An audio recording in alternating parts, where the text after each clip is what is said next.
today. They thought the Golden Banana was a fruit stand. They come visit. I would have a folded table out front, and their mother would come by and pull up, and I give them bananas and apples. It was 2 weeks to flatten the curve. Well, 2 weeks turned into 16 months. To this day, I never did a drug. I never even drink coffee. I never smoked a cigarette. Never smoked marijuana. Never did drugs. I know my addictive personality. If I had one chicken cutlet, I ate 10 chicken cutlets. I'm not doing one line of coke because I do the whole bag, and next you know I'm in Colombia.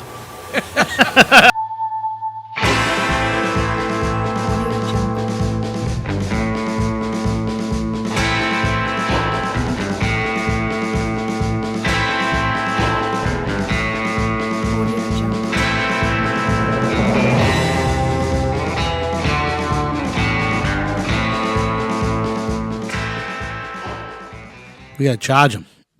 You guys ever get anything for free? Never. All right, I got the Depesa Brothers with me. Good friends of mine. They got a great story.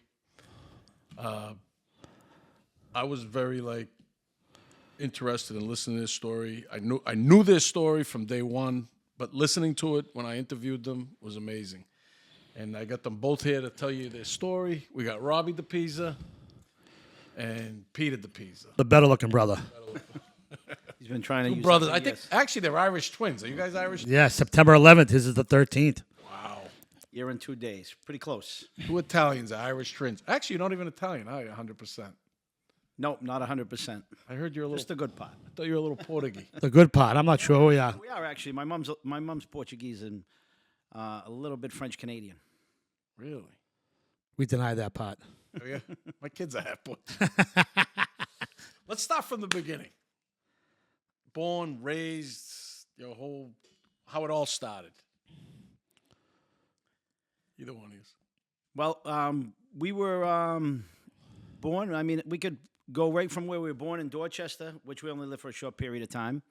But most of our life we spent growing up in Medford. South Medford. A different part of Medford. South Medford's the only that's part to different. grow It's up. a different part of Medford. South Medford. You guys. I know you actually worked for a living. I mean, Frank's from Medford, but we're from South Medford, so it's a little different. I'm in East Medford. We're from the poor part. Yeah, we moved there.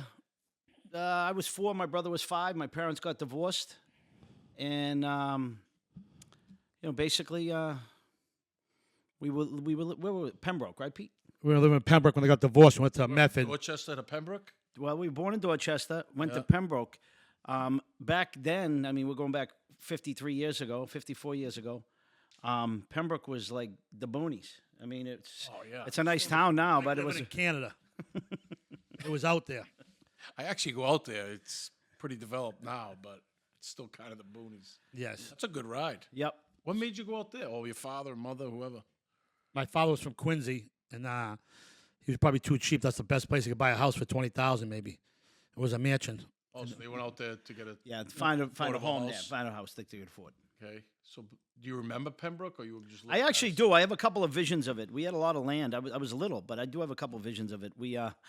My brother and I. My father was a firefighter in Quincy, and I remember it would be like every couple of weeks he would do a fire drill when we were little kids, and we would jump out the window because it was a one-story ranch. We'd jump out the window, run around the house, come back in. He just wanted to make sure we knew what to do when we were like 2 and 3 years old. I remember doing it. He placed us out the window. A story I remember. I was going to kindergarten, and we had a German Shepherd named Duchess, and I was waiting to get on the bus. My mother said goodbye, gave me a kiss to get on the bus.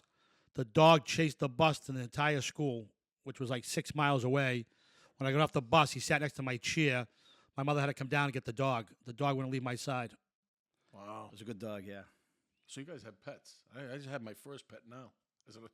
No, our whole lives we had them. Really? Yeah, we had 2 Siamese cats when we grew up in Medford, Coco and Fluffy. And then, Fluffy. yeah. Yeah, she was white. She was white. Come on. I It had was because of the peanut butter fluffing on sandwiches my brother used to eat. Yeah, I don't know. I might regret that name now, but back then, Fluffy was cute. Coco was mine. Let's get that straight, okay? We'll stop this one right I now. want to know who the soft one. He had That was a Fluffy. little white cat. What are you gonna do? Oh, that's funny. But my Then mother in moved us. Pembroke. Then we moved to Medford, and we moved to New Bern Ave was our first house. What made you go to Medford? My mother refused to go back to the Somerville projects. That's where she was, grew up in the Somerville area. She didn't want to go back to Somerville, so she what picked the town next Is this door. when to your Medford. father, you guys, My parents Parent- got divorced. oh, they got divorced in Pembroke? Yes. So we ended up in Medford, and I think we moved to, was it 6 houses we moved to in the same neighborhood? I think so. We had different apartments. Every apartment we lived in, as we got older, my mother explained to me why we had to move so much. But she worked as a waitress to raise us and worked as hard as she could. So one was to get a better apartment. The other one we might have got evicted from, and so it was another apartment. Wow. And every time she tried to do a little better, but she worked as hard as she could and did it. My mother left a job with Gillette. She was a manager at Gillette in South Boston.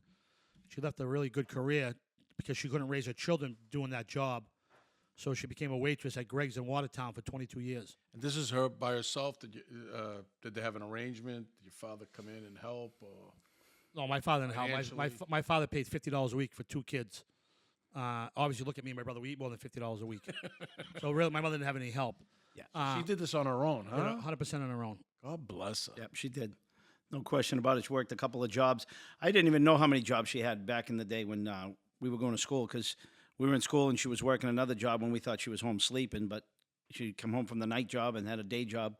But she never got down, and she always Never just complained, No, huh? she really didn't. Is she the Portuguese or the Italian? She's the Portuguese. Huh? They're strong women. Yeah. Portuguese. are She strong actually women. would sneak out in the middle of the night. Once we fell asleep at 10 o'clock, she would go make sandwiches for Method Canteen up the street from us. Oh, really? And she packed the trucks from, I would have to say, midnight to 2 in the morning to get some extra money. Wow.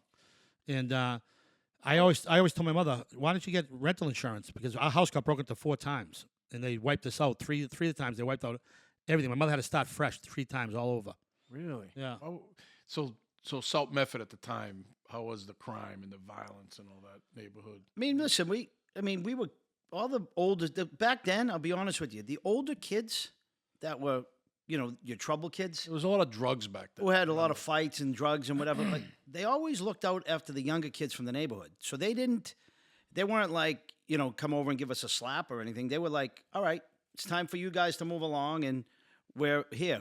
Ever since we were like 10, 11, 12, even 14, we had respect for the older kids because they weren't there trying to pick on us. They were just, all right, guys, get out of the park or whatever. I remember the blizzard of '78. There was a fight between Medford and Somerville, and the older kid says, "Do not come out tonight." No one went out of the house. Really? There was a big beef in Tufts Park between the Medford kids and the Somerville. I remember growing up in Medford, all the parks, there were always these rival fights between Malden or different parks and everything like that. I mean, these kids, there was that 60s era, so they were banged Yeah, up but- on but drugs. that- We had to grow up around these people, you know what I mean? kids. Exactly. But you yes, guys- I mean, some of the kids in our neighborhood who we knew, You had Somerville, too, coming yeah, right down over, right at the top of the hill, probably quarter mile. But the kids were tough then because they used to were. fight.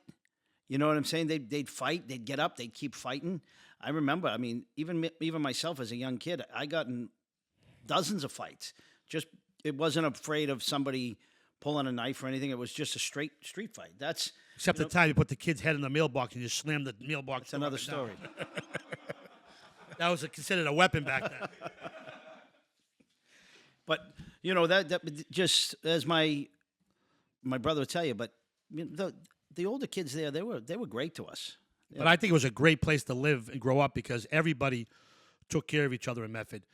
If we went home and we didn't like when my mother was cooking for dinner, we go next door, she feed us. One time I ate the whole street. I think like 6 houses in the street. We had dessert, main food, lunch. We even packed dinner for the next day because 6 everybody fed you in that neighborhood. Everybody looked out for everybody. How about other family members? Did they jump in and help your mother, or she just No. on her own? So she had a couple of brothers and her mother. I don't think they helped as much as they probably could have. You 'cause guys they all- were on your They all own. did a little bit better than my mother did, especially she was single, raising 2 kids, no help from my father. I think, but you know what? I don't know their own circumstances, but I look back at it and Our cousins got brand new bikes every Christmas from our Now that- grandmother. We got nothing. that's a true story. Yeah, my grandmother took care of the other grandchildren and not us. But I don't know. I think that, but She probably thought we were adopted. all those kids today are having a harder time than we are. So I'm not really worried about that. So you guys had some family challenges, some street challenges. Every day was a challenge. You guys stuck together. You guys hung out with each other. But that's it. I mean, that's the Yes. funny thing is, like, if you ask my brother, you know, if you give him a list of 6 people that were his best friends growing up, even though he was a year older than me, we had the same 6 friends. We didn't, you know, he didn't like, oh, these are my friends, and those. We all hung out together. Part of being only a year apart, and you know, my brother. We had other brothers, you know, a year apart that we were close friends with. Everybody. I mean, and all the kids in our neighborhood. There was always a couple of boys that were, you know, within. We were all 2 years close. of each other. Dave Sacco, Joe Sacco, the Bonalini brothers. And you kept going to school in the same schools? Yes. Yeah, tough school. Then we went to Lincoln Junior High, and then we ended up at Matignon High School. My I was at brother the and I. Lincoln Were you? for bilingual school. Oh, did you really? Oh, no kidding. We had some good teachers there. I like that. I like that school. Mr. Shimimi. Mr. Shimimi. He used to play quarters, the gambling game. He'd throw a quarter against the wall. He always go last for some reason. I couldn't figure out why he went last. Because he just went out and took everyone's money. He didn't have to throw a quarter. He scammed us. The gym teacher scammed us there in the 8th grade. But he taught us. So while going to school and everything, you guys pick up sports. You play sports together. Yeah, we played. I played almost every sport. Part of growing up in South Medford, my brother was saying, such a good spot to grow up. We lived right on a park, so any given day, let's say during the summer, my brother and I would say to my mom, "We're going out. Okay, just check back in when you're coming home." We go to the park. There'd be a dozen kids down the park ready to play street hockey, wiffle ball, baseball. I was a football. pro athlete in every sport. I just don't have the body to prove it. I could play every sport going. No, but you guys but we played did. high We played school- I mean, you played school sports too, right? Yeah, we played. We started the golf team actually at Matignon. Oh, did you? We go before that. We played. You know, football. We played baseball. Hockey, We played Little hockey. played them We all. had a good time. Yeah, I mean, we tried them all. My mother. So you did went give- home and said, "Mom, I'm going to play this sport," and she was like, you know, whatever the price was. My mother always wanted us to be active and do something. The only time she made us quit was I came home with the trombone from school, and as soon as I did the first note, return it. So then I came back with the saxophone. Saxophone. We came back with the saxophone. I started playing the saxophone. Return it. Then I came back and said, "Mom, they actually want me to play the violin." She said, "Peter, there is no way you could play the violin when you came home with the saxophone and the trombone. What's the story?" Actually, I cheated off the Chinese girl next to me. She had all the answers, so I got all the answers right. So she made me return the violin. So there goes my music career. But you know, you go back to playing all the sports, and sports relative were expensive. You know, if it was $150 back then, it's probably like $1,000 today or $800 today. So it was expensive. One of the things my mother said to us: you can play any sport you want, but once you start, you have to finish. You can't quit. She wouldn't let us You quit. can't quit if you don't like it. I played football one year. I didn't like it. I was the fat kid on the team. I had all my friends were on the B squad, and I had to play on the A squad because I weighed 30 pounds more than I was a little fire hydrant. And I was. So he came up with the idea. I wrapped them in trash bags to sell them the shit I'll never away. forget. So I had to try. I honestly, he's not lying. He's not lying. I had to try and make weight. I was trying like nobody's business. Stop going to dinner for 6-7 hours. My mother doesn't understand why we're running out of trash bags. Where are all these trash bags going? Every day I was in practice, I had the trash bag on top, sweating while I was practice.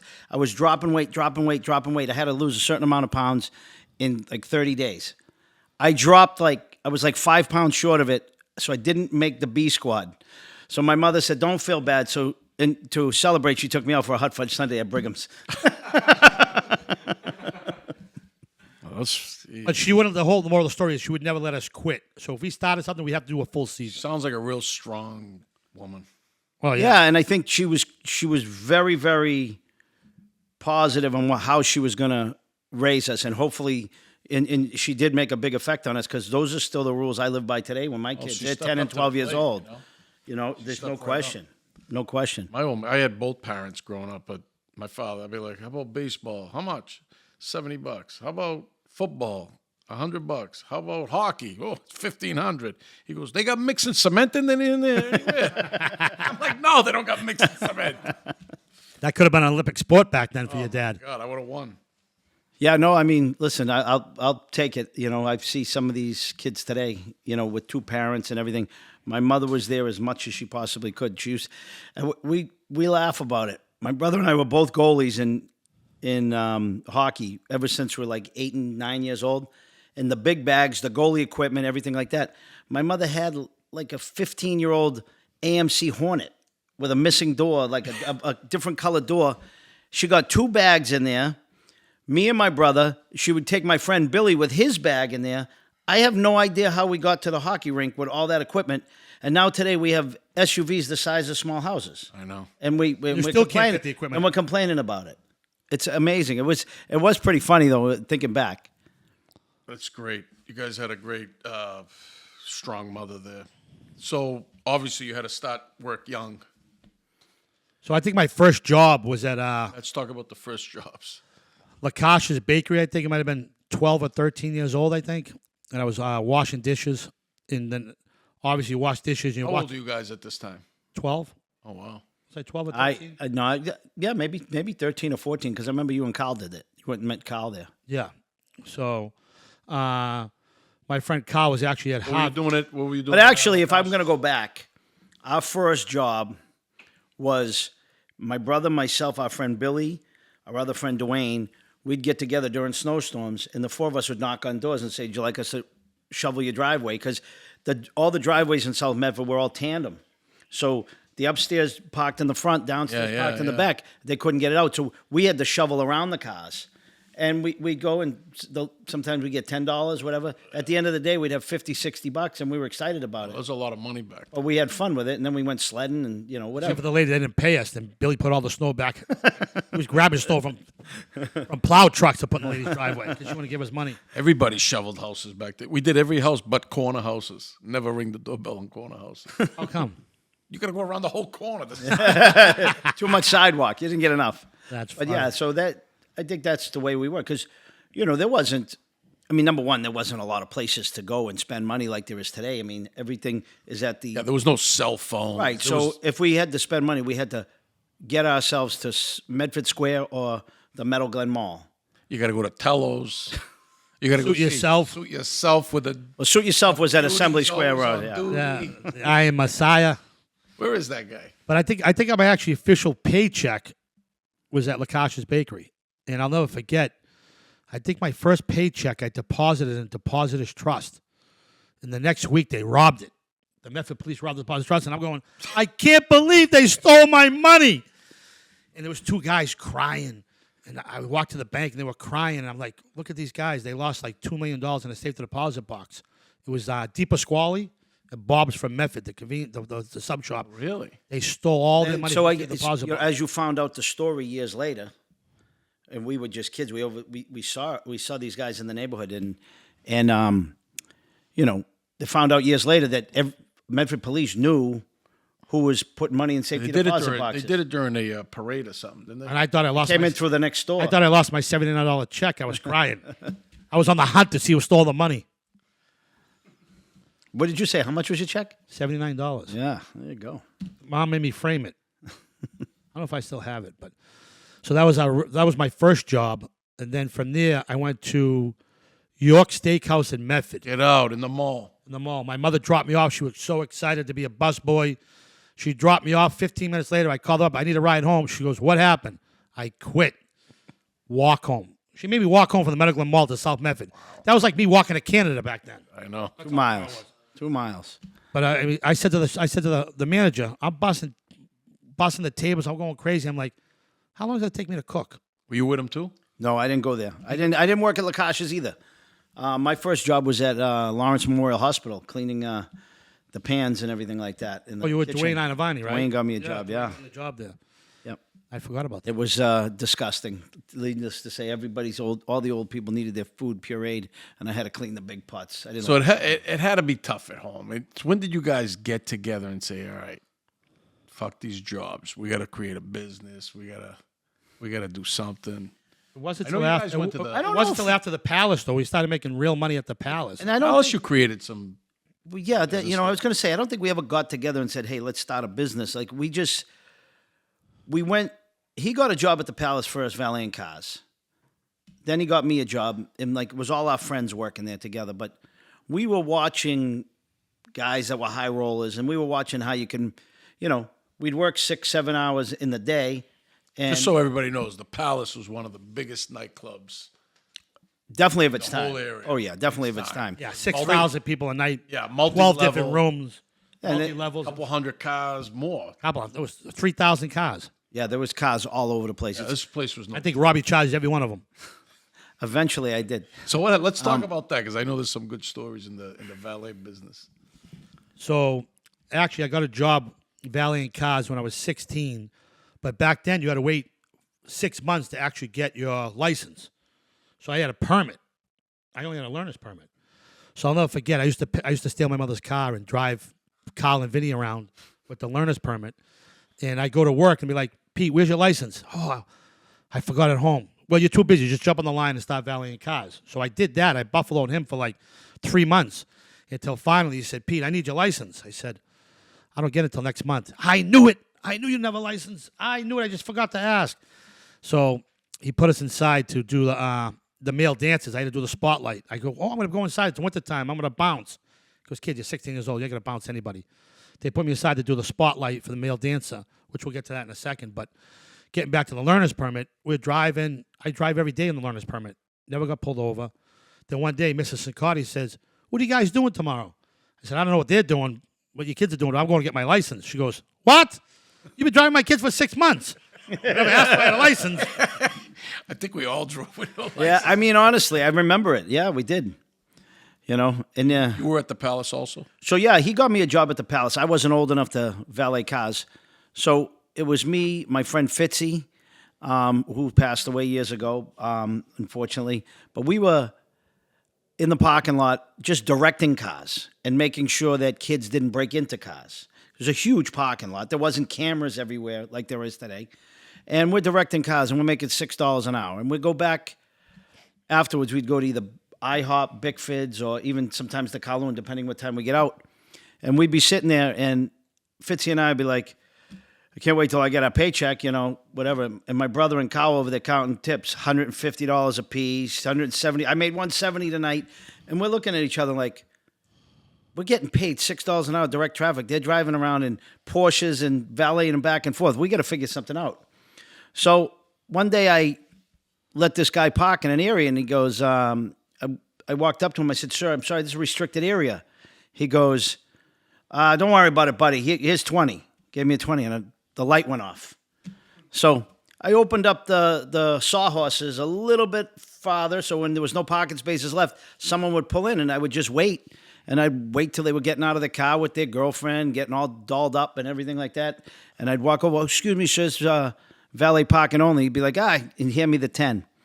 Before you knew it, I got the whole vibe on how the rhythm. I got it. And stupid me, I was doing it for about 2-3 months, not telling anyone, not even my brother. And one night, Fitzy and I were talking back and forth, and they go, hey, well, what are you talking about? And they started, and so I can't lie to my brother. So I told him, I said, we're selling spots. He goes, what do you mean? You making any money? I said, yeah.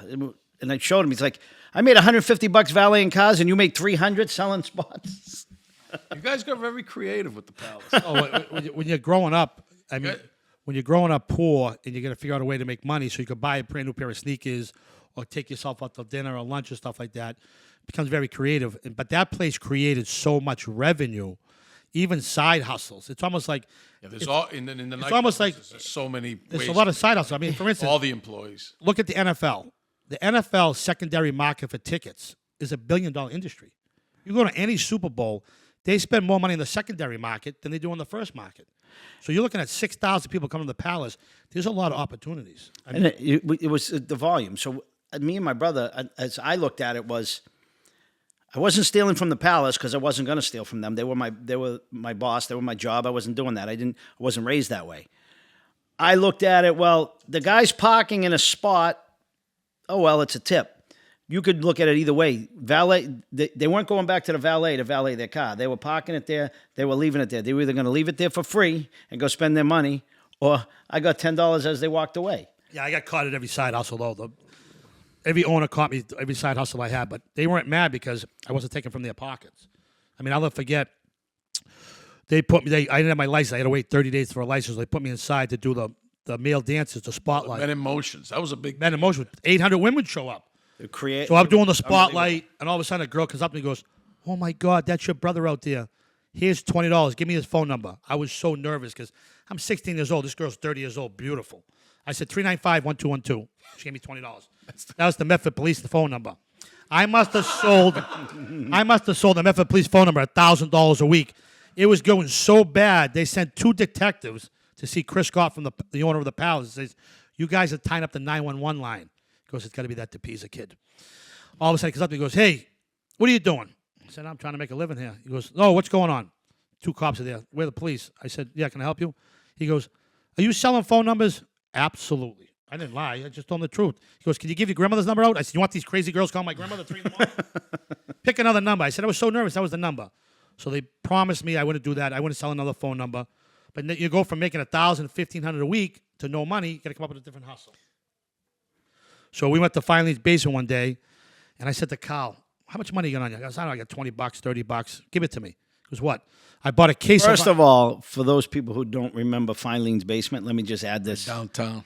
The original one, downtown crossing, in the basement of Filene's. It was the original discount store of a major we had to take department like 3 store. planes, a train, and an automobile to get But there. it was the place you would go to. Everyone would go there. The arcades across. It turned out, Filene's basement turned out to, multiply into many different malls around the area. But the original Filene's basement was iconic. It was unbelievable. So I bought a case of underwear. We go home to his mother's house. Male underwear or female?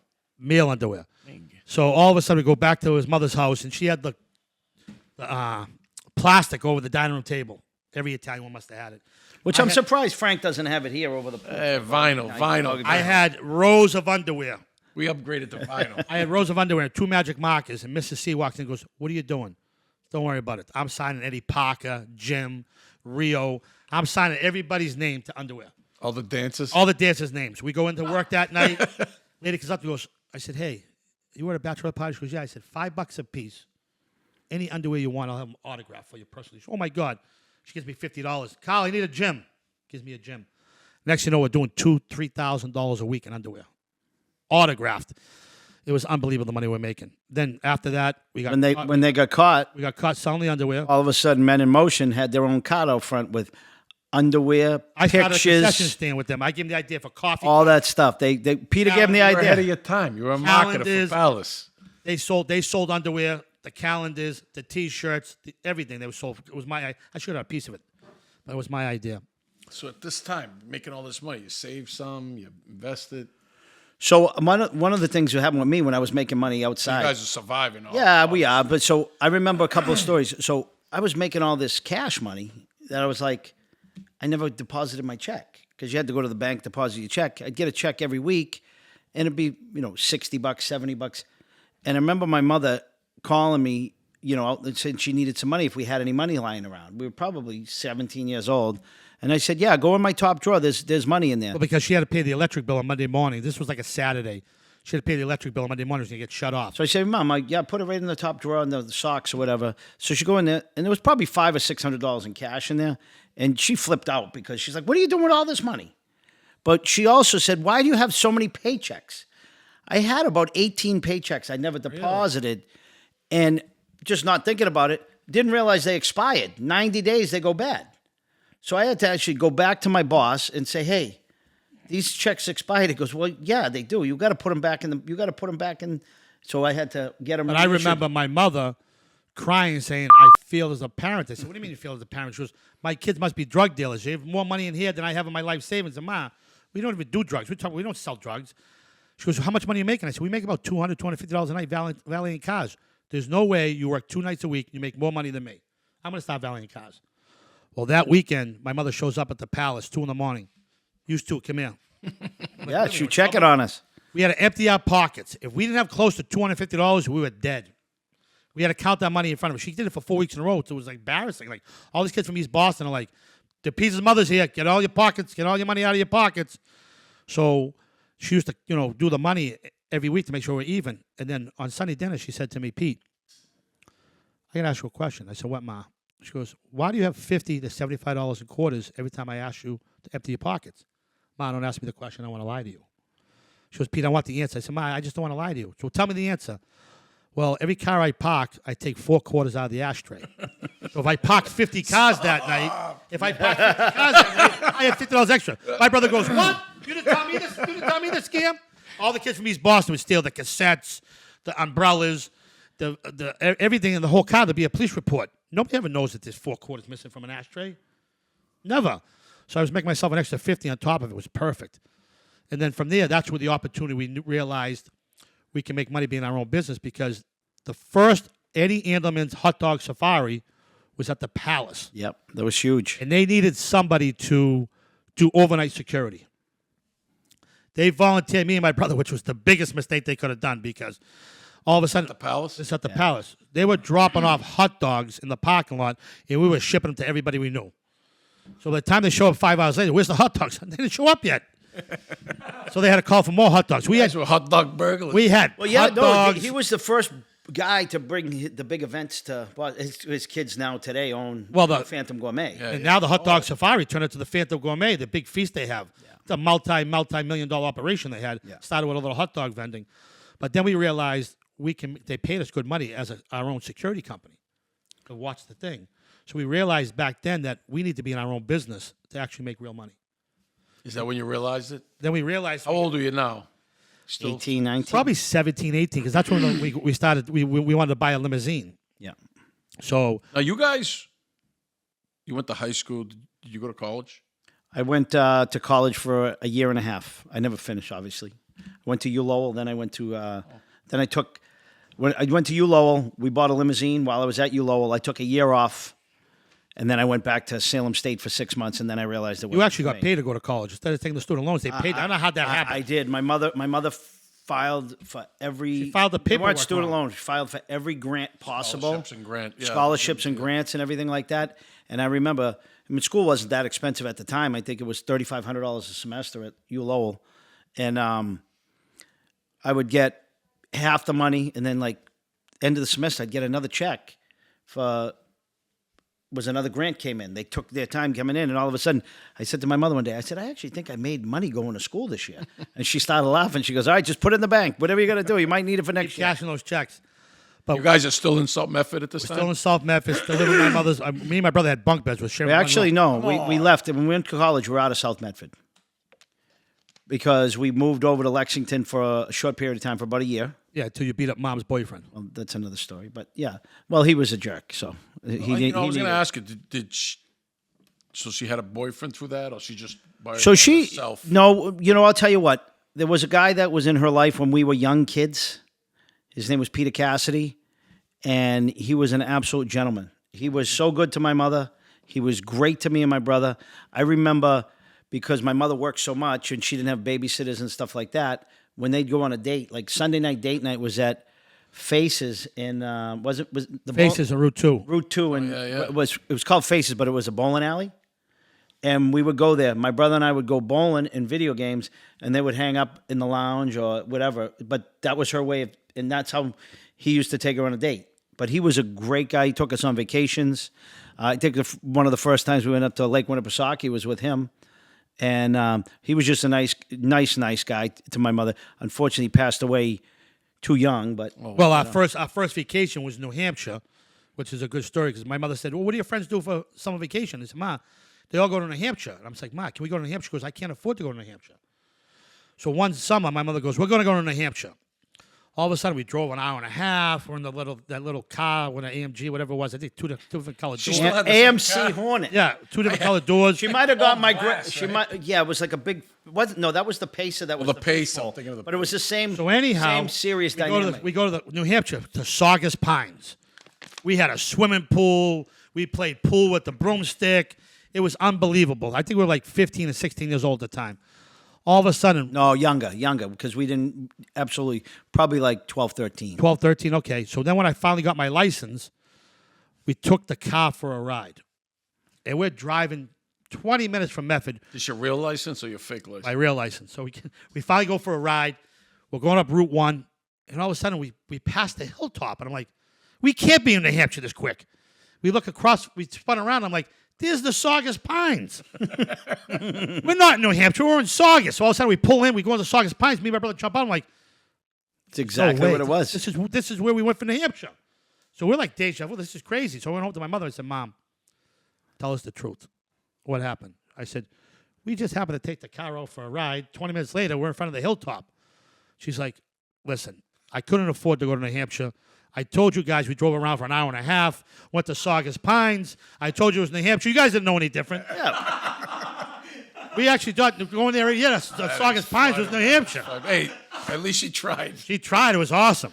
She was very creative. I ain't gonna lie to you. She was very creative. She's still creative today, but she's it was really funny when we cornered So her. getting back to the limousine business, we said we get in the limousine business. Is limousine business from the palace? Or? Well, we figure we get the palace contract, we get other things. I mean, so Well, we looked at the we were making money there, and we saw all the people coming there, and we saw dozens of limousines showing up every night. Now, this is in the era when it was all limousines. There was no sedans. It was everybody showed up in a limo. The guys got out with the leather jackets and everything. So we were determined to buy a limo.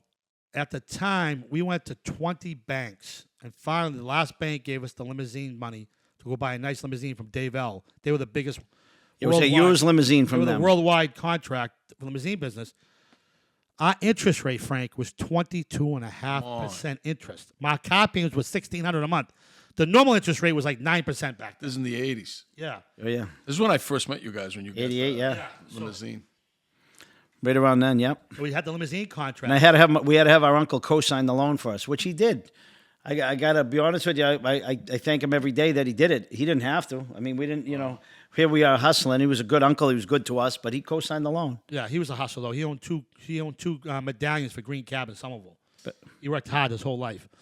But so we started the limousine business. Now we're in business. The only problem is what we learned very fast was me and my brother thought we were big shots. We took everybody in the limousine business. Next, we have a little charge card. Gas $800 the first month. Second month $900. Third month no more rides. We didn't think it through too fast. You know what I'm saying? Like we you're actually young still. we were learning on the go, which became a very hard lesson to learn because we were busy for 3 months making money, but we were spending it, having fun like young kids would. We our night when we didn't have any jobs, we'd be going to Narcissus in Boston at 18, 19 years old. All of our friends in the limo having a blast, everything like that. We pay for it. At the end of it, we'd come back, and I might have had a job that night, but I'd be arguing with my brother. I'm not doing it. You're doing it. You're doing it. I'm doing it. So I would say myself, I was very immature on the responsibility part of being in business. I knew I wanted to be in business, but I didn't realize how tough it was had and no how you had guidance to. either. Right. So we were kind of understand that winging way, it. We were winging it. And you know what? When you're busy and you can wing it, but when you slow down and you try to wing it, there's no extra money there. You need a plan. You need to learn how to save your money for a rainy day. You need to learn to spread the money out. I mean, we were renting condos in Hampton Beach for 2 weeks for everybody. You want to go to our summer home? All the money We'd hang up making there. money We'd from the hang up limo. there. making money from the limo. We hang up there. And then from there, we went in the cleaning business. Yep. Wasn't there a story behind that? From the Yeah, there was actually. So when we used to drive a guy around who had a cleaning business, and he did very well. And we told him, "Hey, listen, this is going to be our last ride. We're getting rid of the limo." He goes, "What are you getting rid of the limo for?" Well, listen, the business isn't that good anymore, and everything like that. You So still working at the palace? no, No, we were out of the palace. out of the palace. However, we had a lot of contacts still from everyone at the palace, so they all knew me and my brother, and they used to call us the Route 1 brothers because we were always up and down Route 1. And so he said, we're getting out, and the guy's like, well How history repeats Right. itself, Frank. right, correct, even more so now. But he said, well, why don't I buy the limo with you guys? And so we started talking and everything like that. It was real quick. Before you know it, we kept the limo. He got us involved in the cleaning business, and my brother. At the time, he got us involved in the cleaning business. He only had 8 employees. It was a handshake deal. So he was partners in the limousine business on a handshake. We were partners in the cleaning business on a handshake. That's crazy. Next, me and my brother built it up to 45 employees. Oh wow! We spun off a division made to perfection, which did all personal houses, people's houses, and then we had a How lot old are of you guys now? Right around 20, 19, 19, 20. 20 at this time. Yeah. And from there, we picked up service merchandise, no longer there. Leechmere, we had the original Wayloos with the small one. Then we had the one on the hill, the big one on the hill. And then we had Kowloon's, the Hilltop. And if people don't know, the Wayloos on the Hill was iconic for when they did. We called it the White Elephant at the end, but it had served 30. It could seat 3,500 people. Oh, that was in all the rooms.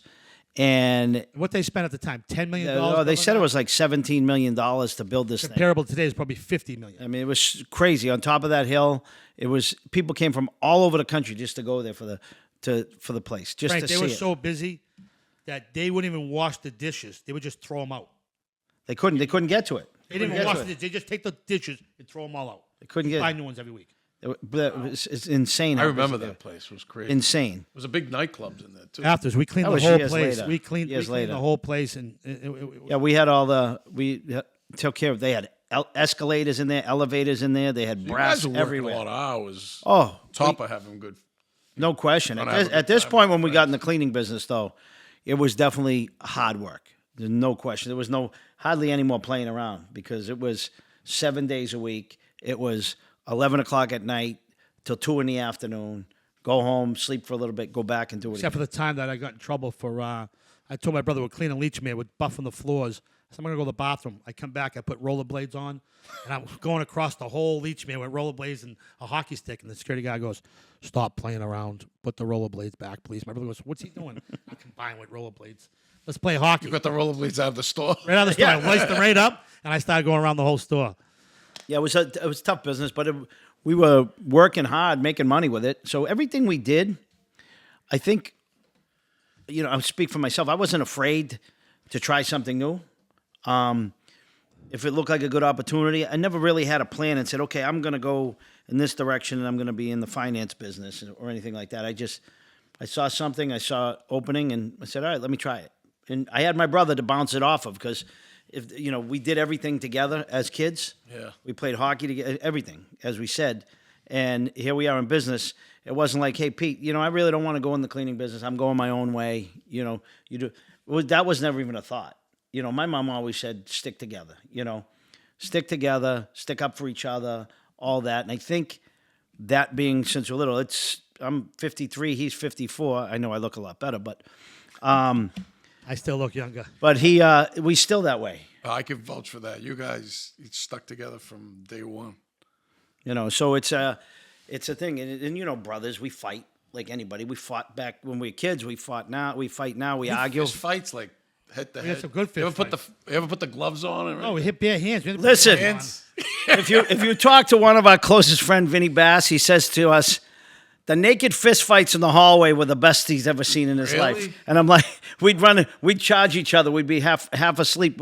And somehow there'd be an argument or something. We'd both be in our underwear sleeping and we'd be half asleep. We'd charge at each other. We'd be fighting in the hallway. And Vinny's trying to break it up. And we're bigger than Vinny and we're hitting him in the head and everything. We thought it was crazy when the Sacker brothers usually hit each other with hockey sticks.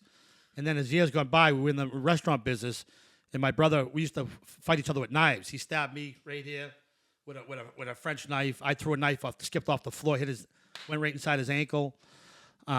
He knocked me out right through I thought the office door was a solid door. It was hollow. He knocked me right through the door, gave me a black eye. But we fought just a lot like of regular stress. brothers. There's a lot of stress. Oh, you're you know going what I mean? broke. Everyone's blaming. He's blaming me. Well, You guys are going into business, working, no guidance. You're just shooting. we really are, yeah. Shooting off that. I mean, we all did it. If you think about it, a lot of the kids, you guys had a, single parent, on your own. It's much tougher, but a lot of successful people came out of Medford too. I think No doubt. it was the environment, and you just went to work every day, and you guys made it happen. Well, you had a choice. You either go to prison or go to work. We decided to go to A work. lot of them went to prison. You're right, but you guys being brothers, I always say those fucking guys, man, they stick together through thick and thin. Well, that's my mother made sure we did that. My mother also made sure we never fought about money because her whole family dismantled over $3,000 my grandmother left behind, which was crazy. People didn't talk to each other because millions of dollars. My grandmother grew up in the Depression. She worked for Harvard University as a waitress. Where's this money coming from? So my mother made sure we never fought about money. And even today, like if I hit a scratch ticket for $100, I put 50 on my brother's desk. If he wins money in the golf course, Oh yeah, it reminds me of that. Really? That reminds me of a good story. So my brother and I'm going to go back just for a quick second. So when we were in college, we both got jobs. So I think because my mom was in the restaurant business, I said, you know what? I can make some good money. So I decided to, this was after the Palace because we kind of aged out of valeting and stuff like that. So I went and got a job as a waiter at Cafe Escadrille, which was a really nice restaurant. It still is in Burlington. And I was working 3 nights a week, making $400 or $500, going to college. My brother was working at MVP Sports, which was a big sporting goods at the time, making $6 an hour. He'd work 20, 30 hours in a week. I think I was making $80 a week. He'd make $120. At the end of every week, he's like, Rob, can I borrow 100? I was supposed to get half his paycheck. But it was like My mother said it was split like- everything. It said split everything. I'm like Pete, I got to buy your girlfriend a jacket for Christmas too because you got no money. I mean, what's this all about? And it's funny. We probably argued over it 1,000 times when we were younger, but thinking about it, we always shared it. We always made sure we took care of each other no matter what we did, and still doing that today. That 100? I don't know if I have it. It's a lot more than 100. Currency by now. It's amazing. The hardest part is the no guidance. I think going into business with no support, no help. You just, That's Well, we look back today, we probably made legitimately over $1 million worth of mistakes. easy. No question. That if someone taught us how to do it the right way and how to structure the taxes the right way or how to borrow money the right way, Even how to partner up. Or Everything. Doing handshakes, you know what I mean? handshakes. Type of guys you are. All of us were, I guess. Right. Back Right. then. Well, to some degree, I wish life was like that again because you know what? Your handshake meant something. It did mean something back then. But you get fucked. Oh, you do. You absolutely do because there's I'm sure always. you guys have a good story about getting fucked too. Oh yeah, we went from the cleaning business, and we got a chance to be in the rubbish business, which is now you're in the big leagues. You're going against people like, Jimmy Motzkin started out the same time as us. No, his family was in it. His family was in it, but he started, on his own. He just sold out for $375 million today. No, JRM. Yeah, but there was he was a big operation. But we started out small time. they all started. Well, Uncle Rudy is the same guy who taught his family, Good point. Good point. Cardboard King. So Uncle Rudy started his side of the family, and our partner at the time was Jimmy. It was his uncle who taught us the business. But Jimmy just saw the gross dollar. He never saw the future. And that was a handshake? That was just a handshake. And then we had our accountant, God rest his soul, Andy Trainer, who he was our angel investor. So every time we needed rubbish trucks, we needed 40, 50, 100,000, we just go to his house, he write us a check. Come back next week, sign the paperwork. Don't worry about it. Shook his hand. You can't do that today. No. There's no way you're going to go buy a $100,000 truck and shake someone's hand. No, not But me and my brother had such a great reputation because we were honest. They knew how hard we worked. We knew we could make money. And then from there, it was just a bad partnership that Jimmy stole everything from us underneath us. He basically scammed the titles on the rubbish trucks. We found out they were supposed to be put in with Andy Trainer's name as the lien holder, and somehow he put it as himself as the lien holder. I never saw the deal or whatever. This is the shit that we didn't learn. Yeah. That's what I'm trying But to we didn't know to check the paperwork. And it wasn't like you Today, weren't you dealing. would never get into business with those. Could never do it. No, because we would have our own lawyer. He would have his own lawyer. Then you would have another lawyer, and all the people were looking out for each other. You would sign That deal would- 27 documents. Yeah. That deal would never fly today. He definitely screwed us. We lost a ton. We went back to ground zero. Learned a big lesson. We went back to ground zero. And one thing my brother and I said was, remember, whatever happens, we're never going back home to mom's house. We're never going back. Oh, you moved out at this time? Yeah, we Yeah. had lived on our own. We lived on our own since we were like 18, 19. 19 years old. 18 and Mom 19. stayed in Salt Medford? My mother Where'd you stayed guys go? with my She was- grandmother. Yeah, my mother stayed with my grandmother. They were over in Fulton Heights at this point. And Okay. We're moving up in the world in Medford. Right. Going to the rich right, part. right over by St. Francis over there, yeah. Where'd you guys go? We went to Seaport Landing in Lynn, which the Linway. my mother felt bad for us because she was like, Lynn, the city of sin, don't come out the way you come in. You know what I'm saying? So all of a sudden she goes, oh, my boys are moving to Lynn. She thought we were moving to like Compton. So all of a sudden she come to visit us. We were next to the Port Old Pub. She walked in, and we had a condo right on the ocean. First of all, it was in the yacht club. First of all, there was an elevator, so she's like, what's going on here? We had a parking under the building.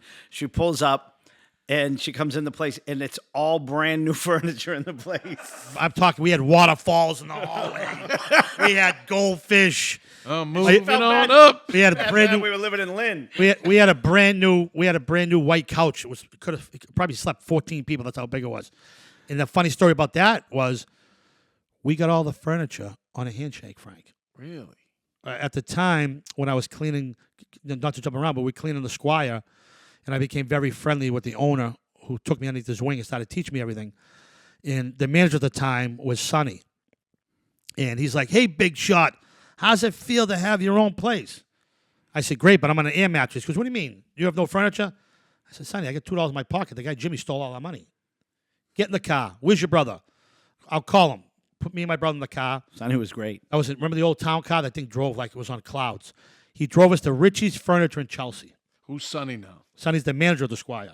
So Sonny's sister was Norma. Norma's the iconic person, was the face of the Squire for Now, the Squire, 50 years. everybody knows it was a gentleman's club. Yes. So at the time, he was the manager. He put us in the car. We go to Richie's Furniture in Chelsea. He says, okay, pick out whatever furniture you want. I'm like, this is got to be a dream. I'm walking around going, $2,000 for a chair, $3,000 for a bedroom This was set. back in the day when you had classy black lacquer bedrooms. With mirrors. That's what Everything I'm was talking mirrored. So all of a sudden, I'm like, Sonny, we can't afford this. I'm not picking on anything. He goes, don't worry about it. Give him the white couch. Give Robbie the black bed over there with the lacquer and the 3 mirrors. Give Peter this one. They need the waterfall for the hallway. Give him the refrigerator. Probably $20,000 worth of furniture, which comparable to today is probably $125,000. Wow. He looked at me and my brother and says, every week you come here and you pay this guy something. I don't care if it's $1. I don't care if it's $100. Richie, you get this? When they pay the bill, rip it up. That's like me going to Jordan's Furniture today and say, hey, Frank, get in the car. We're going to go to Jordan's Furniture. Let them pay you $25 a week, $1 a week, $5 a week. When the bill's paid, rip it up. They throw us out of the store. But this is how it was back then. We had all brand new furniture. I remember You made a lot of connections back then. Well, yeah, but I mean, and we never we paid it. Some weeks it was $100. Some weeks it was $50. Some weeks it was $500. We made sure that he got paid. He got paid. You got every week. I think I had $10 one week. I gave him $10. But we had to pay Well, it. you guys, you were reputable guys, too. Well, because your reputation meant everything back then. Everybody knew you never did drugs, no fucking weed. To this day, I never did a drug. I never even drink coffee. I never smoked a cigarette. Never smoked marijuana. Never did drugs. I mean, I have a lot of friends that did it. I put some good friends in rehab. I lost some friends, to overdose. Right. So I'm not immune to it. You see it. You're around it, yeah. I just didn't want. I know my addictive personality. If I had one chicken cutlet, I ate 10 chicken cutlets. I'm not doing one line of coke because I do the whole bag, and next thing you know, I'm in Colombia. But also, So just don't try it. Me personally, I go back to my mother and respecting my mother and how she raised us. That I remember, first seeing cocaine and everything like that when I was 17 years old, and I never did drugs. I drank a lot when I was 16 years old, but I never wanted to do it because I was afraid the first time I did it, something would happen to me, and my mother would never be able to live without it. And you guys were the classic case for anybody to get fucked up. Oh, 100%. Point. Yeah, a good point. 100%. 100%. But today, I bet kids today growing up like that would have been in all kinds of therapy and everything like that. And Yeah, they would have been on Prozac. They would have been on. my brother and I's therapy was, They would have been on Adderall. absolutely. Both kept each other above water. Yeah, because we doubt. vented to each other. We could vent to each other. We fight each other. We hit each other. We went out and played. I mean, when you had anxiety back then, you didn't go take a pill. You didn't take Adderall. You went out to the park and you played. You never, yeah. So you kept yourself busy. So you got beat up by Jimmy. You didn't give up. What you do? Well, my mother would never let us give up. My mother always said, "You're healthy, just get back up and do it." So when we lost all our money in the rubbish business, how about the apartment you had? You kept up with the rent? no. So that Let's not get crazy now, Frank. Okay? so we lived in a nice, beautiful apartment, but we were 9 months behind. Stop. I think nobody I think it was knows- 11 months behind. But even then, going back to that, who lets you go 9 months behind without taking you to court and try to evict you? I mean, you're a landlord. You know how it is. Did you know the owner? Yeah, it was the guy Peter who taught me the business, the Squire. Peter, who owned the Squire, he owned the building. But it's also his fault too. He was giving me $200 a week. I'm working 40 hours a week, so you making went to $200 work bucks. there? Yes. After the cleaning. During the cleaning point because we went broke, so I needed to make money. So that's where you met Peter? I was cleaning the place. Yeah. That's how you met him. That's how I met him. So our old partner Jimmy was best friends with his son Peter. So Peter died. He stayed friendly with Peter, the old man. I met Peter by cleaning the place, and then we became very friendly. He was like a father figure to me, teaching me the business. I was going to ask you that question. Who did you? So when I used Carry to see the place, I walk out at 3 in the morning. I walk down. I never forget. I walked down the handicap ramp after seeing count all this money. I said, God, I'm going to own this place one day. And I never, ever stopped dreaming about owning it. Really? So it was, I mean, people always. What were you doing at the time? So He was when helping we- me with the when- cleaning business. When we lost we had one piece of equipment left that Jimmy didn't have. Access to. It was a van. It was a carpet cleaning van. So we just started going to get accounts to clean carpets again.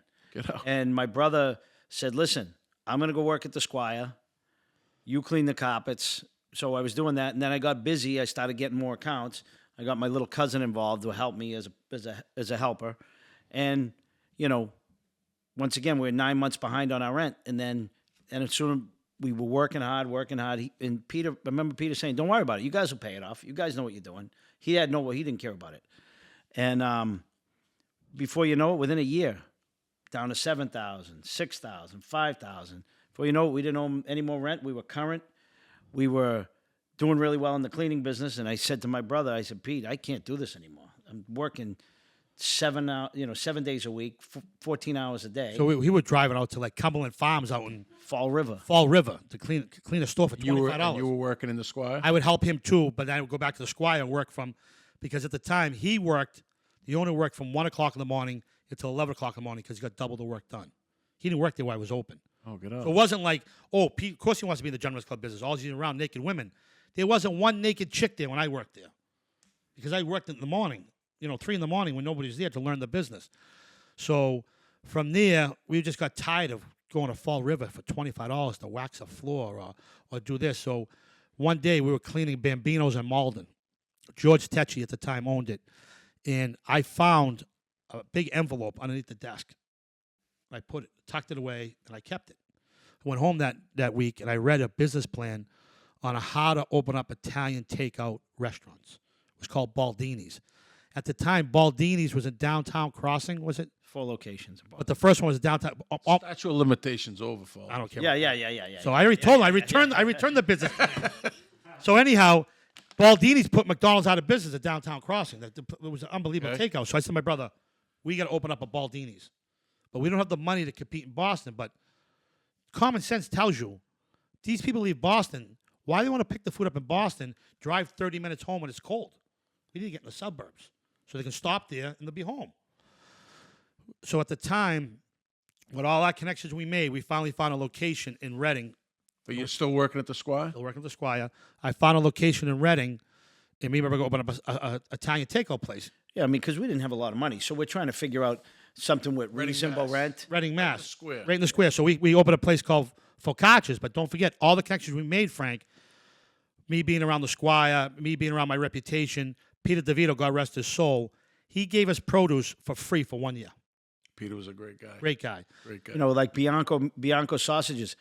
They gave us Well, I'll tell you. credit like nobody would give us any credit. Here's what happened with that. I mean, Peter Carboni gave us the hood for free, a hood system. Really? So I remember we couldn't get anybody to give us food for credit. We had credit. We didn't have any credit in the food business. We were in the business getting credit. So Bay State Food, Richie, came He was to us. great, yeah. Came to us and says, "I believe in you guys." He gave us credit. I looked at Joe Bianco, the old man who owns it, and I said, "Listen, I will never ever not pay you. If we feel, I know 85% of restaurants fail in business, I'll go get a job as a busboy and I'll pay you every dollar I owe." He gave us credit. We still do business with that family today. Don't forget. Those guys were real guys. Don't forget Ralph from Dino's Pasta. Dino's Italo. Italo-American. Was Italo-American? Do you remember Italo-American? Yeah. Well, it became Dino's years later. It's a good story about Italo-American. But Ralphie was such a good man. Ralph Matarazzo. So when my mother worked at Greg's in Watertown, and they ran out of pasta, she would have to go to Medical Mall next to Fun Spot. Remember Fun Spot, the go-kart place? Matarazzo's pasta was right there. No, it was called Italo-American. Italo-American. So he's like, to my mother, their mother would be like, here's some gnocchi, stock your freezer. You have young kids. They gave us free food because they knew my mother was a single parent to give it. So when we went in the business, he gave us anything we wanted. And then I remember How old are you guys? Just for the record. 24. 24 at the time, opened the restaurant. So You guys never stopped. We didn't have a minute to sit down to think about stopping. We didn't think about it. I remember thinking about, all right, is this done? Are we going to go do something else? So we probably opened up a restaurant at that time. Should have cost us $300,000 to open up that restaurant. We think we opened it up for like $65,000 in credit cards because everybody helped us. Credit out. card. You just We maxed them banged out. out every credit card. If you left your credit card on the table, I was banging that one. Trust me on that one. No one left the credit card. I was banging everybody's credit card out. We were opening that restaurant. Yeah. And I'll never forget, all of a sudden, we opened up in November, right? Yep. Now it's a takeout seat place. And you're still working? We're still working the club. We still probably was trying to sell the cleaning business. No, the cleaning business was gone at that sold, point. okay. We sold it. So I remember the We first. sold part of it, and then the other part we gave it to a guy that worked for us, and he paid us a little bit overtime. So I remember the first week. What did we do the first week in 1994? It was like $4,000. $4,000. Wow, we're rich. This is great. All of a sudden, $4,000. Then Christmas time came. We did $7,000. No one ever told us about the winter time in the restaurant business because January came. That's when the fight started. You guys? Oh, battles. $3,000, $2,800, in a $1,700 little one week. place. Like, we didn't have enough money. It's a small place still. But we didn't have enough money. You know, even the rent that at the time was only $1,800 a month. It's like we started adding them all up. We don't have enough money to pay these bills, and we were like freaking out. So then, what do? We just use more credit cards. We're throwing bad after bad after bad. You guys are basically going into businesses. You know, not like today. You have a business plan. You figure out your numbers, what it's going to cost. You just Frank, I didn't even know how to cook. I want to know a conversation you guys would have at night, just sitting there together and say, "What? I didn't even know how to cook. I go in the restaurant. You want to know? You don't know how to cook. Never even know how to cook. You want to know? You're sitting in bed and you're buying a fucking restaurant, and you're looking at each other and say, "What the fuck are we doing?" Honestly, We never even thought about that honestly. part. So you know what we do? There was no bad part about it. We were It was always good. And No, so what are we gonna do? we're in Reading. We would fit. Oh, that's the other thing is we shared a car. We only had one car. Stop. Yes. We had Hold on, one I gotta car. add something to this. There had to be relationships in here somewhere. Yeah. Yeah. We take the car on Friday night. I take it on Saturday night. I can take the girl out on Saturday night. No, I made sure The same girl, or I made sure. Sometimes. Made sure I dated a girl who had her own car. you learned to survive. We honestly did, and I remember going home and we I were think you guys broke the playing record. video games and stuff like that at home. I don't think we even tried to think about what was going to happen. Well, because until I threw the video game off the balcony into the water. That's another story. Because Thank God, you be broke today. well, here's what happened. The video games were consuming our whole life. Like the last half hour, we're like, I can't wait to go home and play hockey. I'm going to be the Bruins. I'm going to have this goal. I'm going to have this. We're not even worried about the restaurant business. We're worried about going home to fight each other in hockey. So finally, I come home early one day. I don't know, maybe stop at the store to grab ice cream or something. I opened up the sliding glass door. I took the Xbox and tossed it right in the water. He comes home and goes, all right, I'm going to be this team. I'm going to be an all-star team. It's What over. do you mean? We're not playing video games anymore. This is done. This is what you do. This is the video game. Yeah, it was crazy Because because it consumes your whole life. You don't start. So then we started actually concentrating on business because we're going broke. We said we got to do something. So what we did was we started figuring out how do we make money in this little place, and then we went to the car dealership down the street and said, "Hey, you ever need catering or anything like that? We can do catering." So 128 Ford Volvo was right down the street. They gave us some business on the fertility center we went. They spent big so money. we started walking basically and saying, "Hey, we got a little Italian place. You want to try it?" And then just a little bit of walking and being a salesman or whatever. All of a sudden, we started getting busier. Now we didn't crush it by any means, but we started getting busier. So we were $5,000 to $6,000 a week until one day, I get a phone call that the Phantom Gourmet was coming in. And at the time, the Phantom Gourmet nobody knew who it was. It was on one day a week. It had a cult following on Saturday mornings at 11 o'clock or 10:30, and no one knew it was the Phantom Gourmet, which turned out the Phantom Gourmet at the time was Billy Costa. And he came in on Saturday morning. He came in on a Friday, but they aired it on Saturday morning or something like that. I forget They what hit it on was. Saturday morning. My brother called me up at 11 o'clock and says, "Get you in here now." He goes, "We have a line around the corner." Everybody who saw that show just was like, Oh. "I'm going to lunch. I got to go to this." Because they didn't, it's not like today. It's on. What kind of food were you cooking? At that time, they featured eggplant ravioli, which we had enough supply for 2 weeks because we get deliveries every 2 weeks from Mr. Monterazzo. And they featured eggplant raviolis. We sold out at 9 o'clock that night. So we were just And next, you know, the business skyrocketed to like 15,000 a week, and then we got read up by the Boston Globe.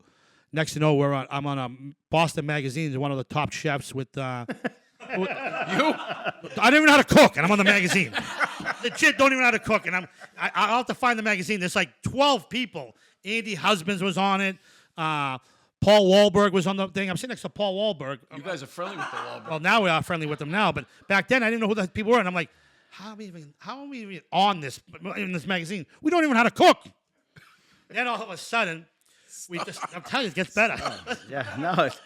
We learned how to cook. Honestly, we had I know you guys never cook. kind of had a general knowledge of how to cook because, you know, friends of ours, mothers cooked, and we used to steal the meatballs or whatever. We pay a little when we did take a couple of little classes from a lady in the North End it was probably a couple of weekend classes just we better know what we're doing when we do this. And when we first opened, we hired 2 cooks, quote unquote chefs.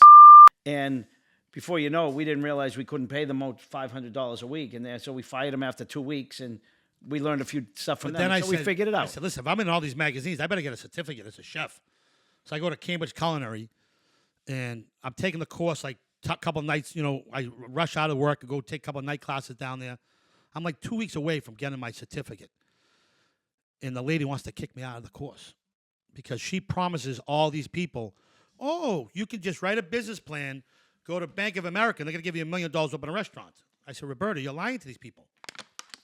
I said, you can't lie to these people. Maybe back in your day, they give a monkey business. You know what I'm saying? They give, sign a contract, they'll give you money. They're not giving these people money to open a restaurant when 85% fail the first year. Mr. Depesa, we had this argument with Shrimp Scampi because she wanted to tell me, you can't put Shrimp Scampi in the menu because it means shrimp. I said, well, Roberta, I don't have the money to educate the people in America. I'm calling it Shrimp Scampi. So if you want to do it, truth. have all to it. She goes, you in your mouth. I said, well, stop lying to these people. So she pulls me out the class. She goes, I don't know what I'm going to do with you. I said, here's what you're going to do with me. You're going to give me my certificate right now, and I'm going to leave, and I'll never say anything to do again. She wrote me a certificate and said, see you later. So now I'm a certified chef from Cambridge Culinary.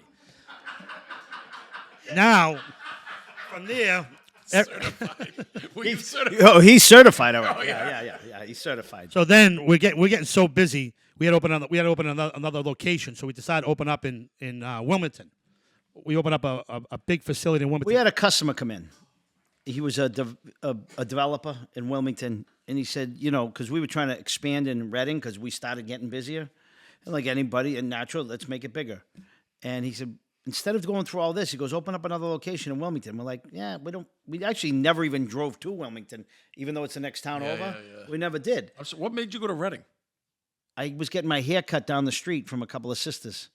And for years, I got my hair cut down the street, and Christina Kahler said, you should open up your concept here. Because we discussed the concept and stuff like that. They were very friendly. They were good people. Matter of fact, they actually helped us develop our menu. We go to the hair salon afterwards. We write down stuff. We go to their mother's house. We cook some recipes. These are the Pilates sisters? Yes. Oh, wow. So all of a sudden, they're in the hairdressing business. We go in the focaccias, and it was a great concept.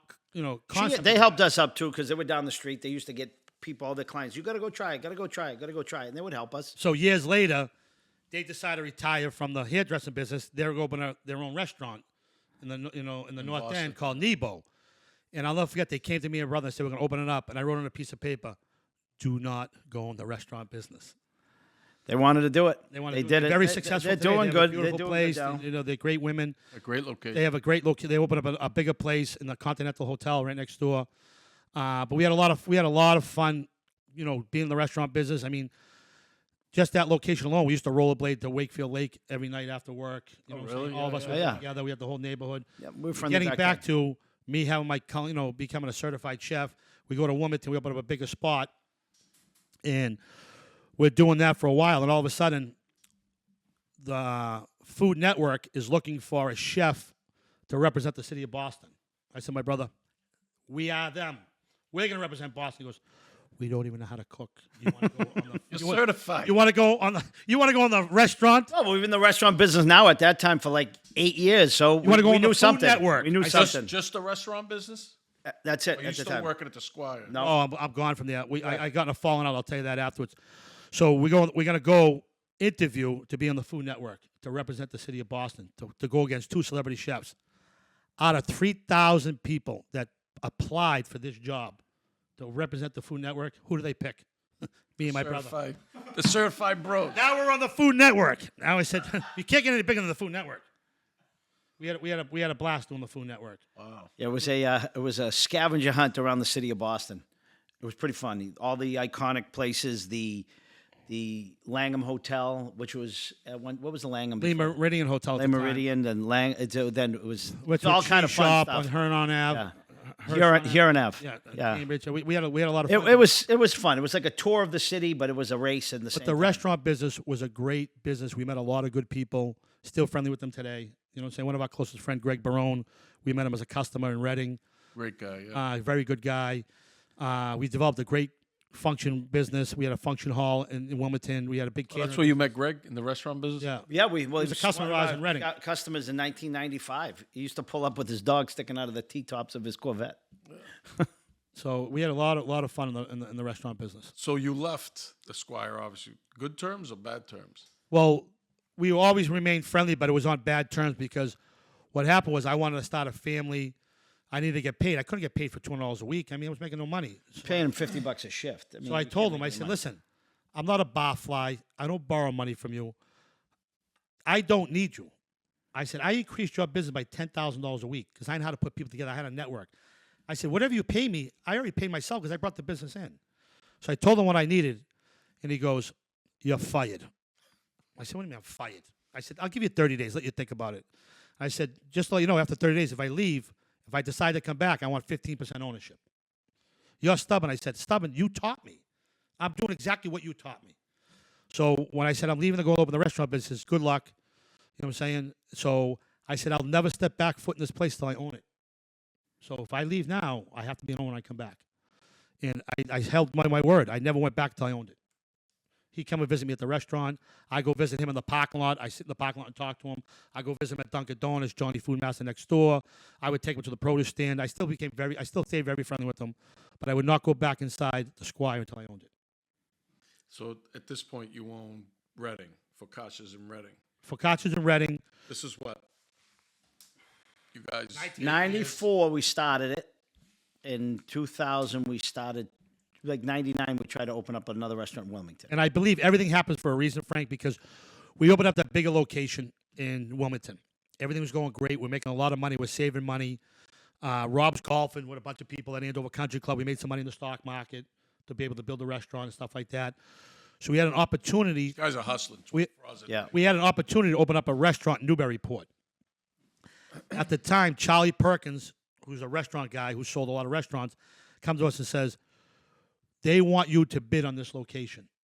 I said, Charlie, how are we going to beat these people out? They're going to have national people. This place is so hot, it does $5 million a year. Comparable today is probably $10 million.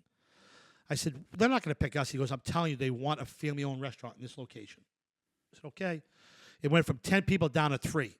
I said, wow, it's me, the seafood place. What was the name of that seafood place? Finn's, and Not Your Average Joe's.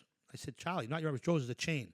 Well, it's not a national chain. I said, okay, here's the scam. Local chain, 10 people. Here's the 10 scam. locations. I said, so it comes down to it. And I said, there's 10 people on the board that are picking the restaurant that they want. So I went to Charlie, like any normal, they don't teach us in college, but this is the real world. I said, Charlie, give everybody on the board $10,000 to pick us. Because this is not a Revere deal, sir. I said, Charlie, this is the real world. Give them $10,000 apiece. We want this restaurant.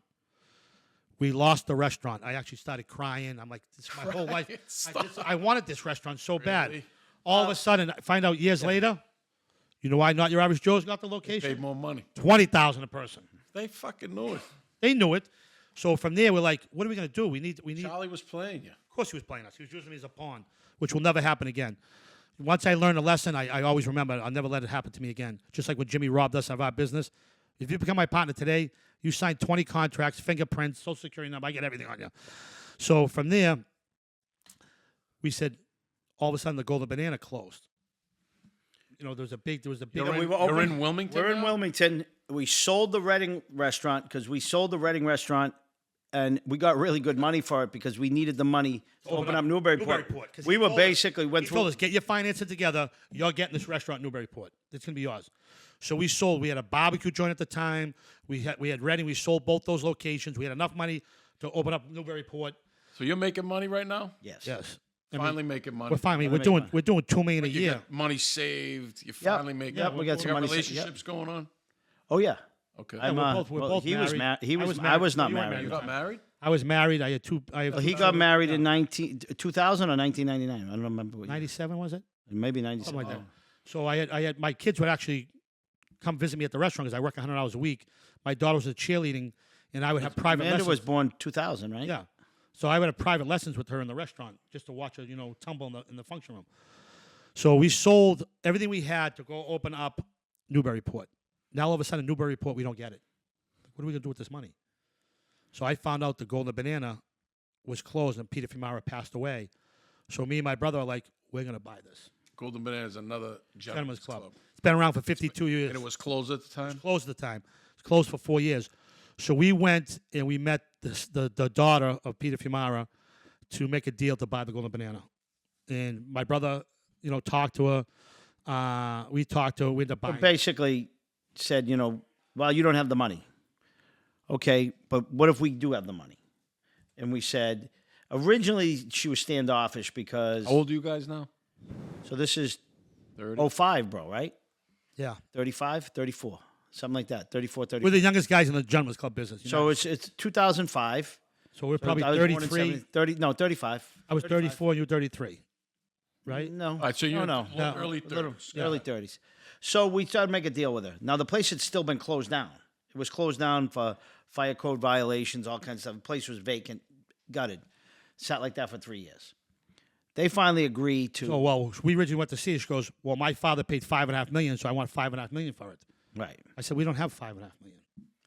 And you don't have a business. I said, she goes, well, you're going to have the business. So finally, we just kept on talking every week. There must have been other people trying to jump on it too, no? Yeah. Yeah, but the thing, it was a very unique situation because it was closed down for fire code violations.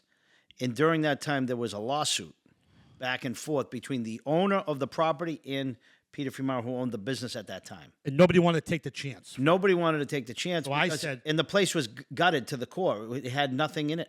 It was like there was no business. There was So I nothing said to inside. myself, So your informal way of, all of us, informal way of doing business back then my personality is getting this deal done. made it happen. 100% my personality is going to get this done. So we end up buying the place. What I'm saying is, in today you wouldn't do it Today when we what? the way it was situated. Nobody would take the chance because one. you don't want No. to lose the money. You know what I'm saying? because we actually almost I'm going to tell you exactly what we it is. almost lost the money. So we paid $1 million to the Fumara family for the Golden Banana. We needed $1.2 million to renovate. All of a sudden, I'm like, we got to go to the bank. We can't get any money from the bank. So we had a partner. We brought a partner in, Mark Filtrante. I was the best man at his wedding. We grew up with him. He was in the nightclub business for a long time. So he became our partner, and it was a great partnership, all three of us. And I'll never forget, we renovated the place, and they ripped up the liquor license. The town says, Wow. we're not going to give this to you. Now We're into it for $2 million. we're out $2 million. And $2 million in today's world is probably got to be $7 million, right, bro? It's a lot of money. But the fact of the matter is, it was Mark put up the money to renovate this place. The Fumaras, we put a chunk of our money in. Then we bought them out, and we're sitting here and we're like, you can't just rip up the liquor license. They said, well, no, you haven't used it. It hasn't been used in 3 years, so it's gone. We're giving it to someone else.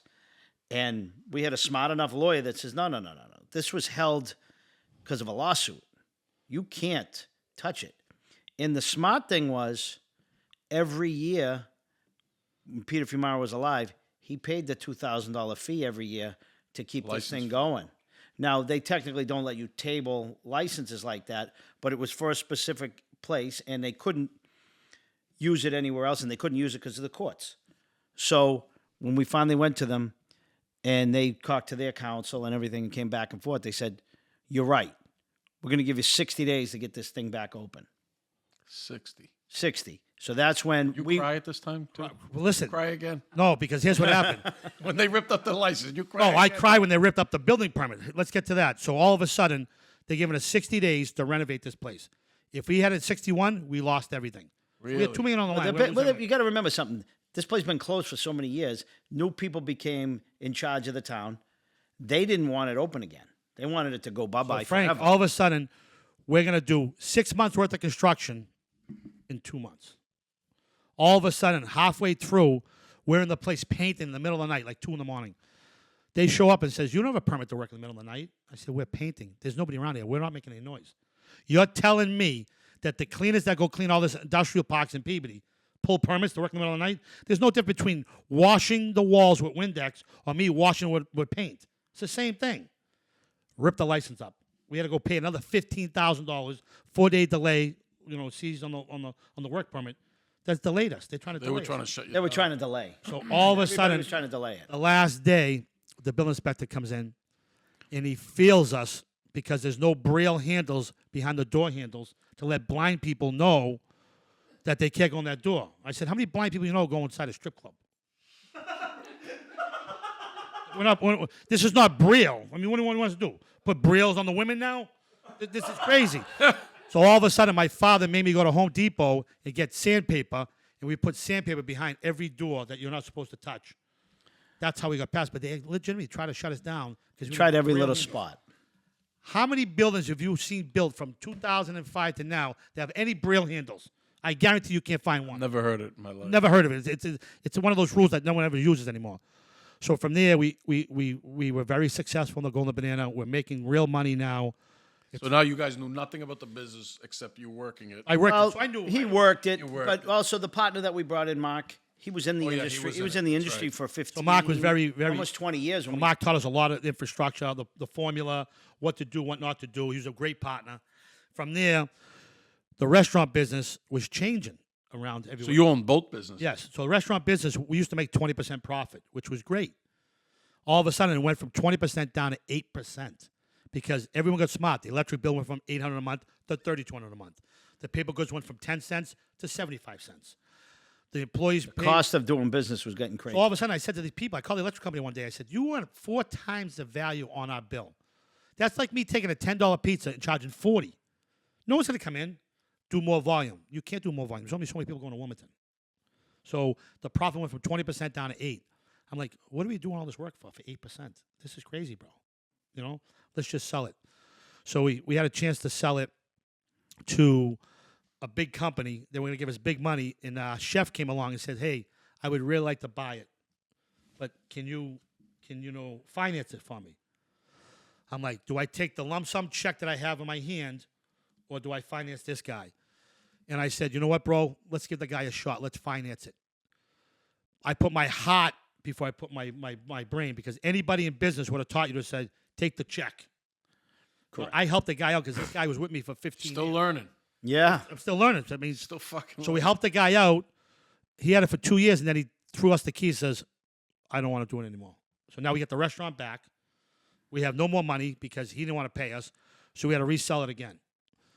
So we sold to this guy, Tremezzo's, in They're still there today. still in Wilmington. And they end up screwing me and my brother about 70,000, but No, they're dirt bags. They are They're not- dirtbags, and they end up hurting themselves because we had a reputation for almost 20 years in that area between Wilmington and Reading and all the people we know, and we never stepped foot in there again, and neither did anybody that we really were friendly with. Wow. So they took all those years of business, over 70. I'm sure they 300,000, 400, 500. I don't even know how Frank, much. we made a deal with them. Give us 100,000. You could pay us 25,000 a year for 4 years. I don't care if you give us in restaurant gift cards. You give us a check, whatever you want to do. We just won out. We even negotiated the lease. Got them $4,000 reduced every we got month them a off the good lease and everything. Got them a better lease. We helped these people out. The first check, they bounced. The chase is on now. Now all of a sudden, they had 3 partners. They're down to 1 partner right now because obviously, you can't start Didn't a work business, out. bouncing checks to these people. So from there, I never stepped foot in them. And I said to the guy, Characters. Is, I saw the guy and I said, "You're not for nothing." I said, "I would come here and get massages next door." I said, and me and my girl at the time would go next door and eat and drink there. I said, we're probably good for $300 a week. That's $15,000 a year. You only had to come up at 10. I was giving you $15,000 of my own money just to eat here. So for $10,000, you ruin your reputation. You know, this is why it goes back to the handshake. The reason why me and my brother got so much in business, because when we shook someone's hand, it meant something. Right. This is why Matarazzo gave us the food. Peter DeVito gave us produce for a whole year. Mr. Bianco gave us food. And there's sometimes that we only gave them $75 when they showed up. They drop off $1,000 worth of meat. Wow. And we gave them $75 because that's all we had. You know, and they did. And you're still friends. But we always said to them, if I ever get a bigger location, we will never leave you. We'll always stay with you. When we went to Wilmington, that bigger location, Cisco came to entertain us. Agar Foods came to entertain us. They were taking my brother golfing. They were taking us out to dinner. And I said, how do you leave somebody? I said, I'm not leaving Dino's Pasta. Number one, they fed us when my mother was broke. At 12 years old, they gave us money for food. I'm never leaving him. All of a sudden, I said, how do you leave Bianco when we used to give him $75 for $1,000 worth of meat? You can't. And still today, he's that good to us. Yeah, we still buy food for our barbecues and for our own house and stuff like that.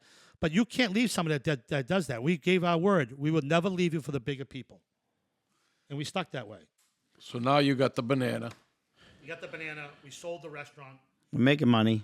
You're just working the banana, both of you. Just working it. We Finally have one job. We got one job. One business. But it's a funny story, too.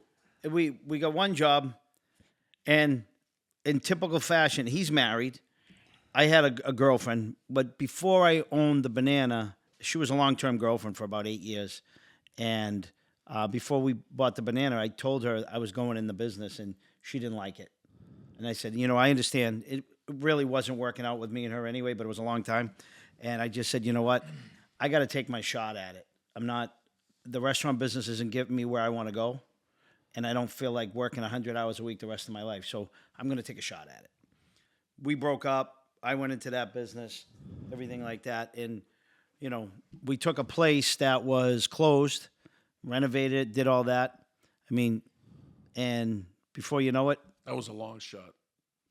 It was a long shot, but it's definitely a business that had a history. So we were. I'm talking about the whole situation with the building department. Oh yeah. There was definitely. Of course, it definitely was. They were going to sell it to somebody else.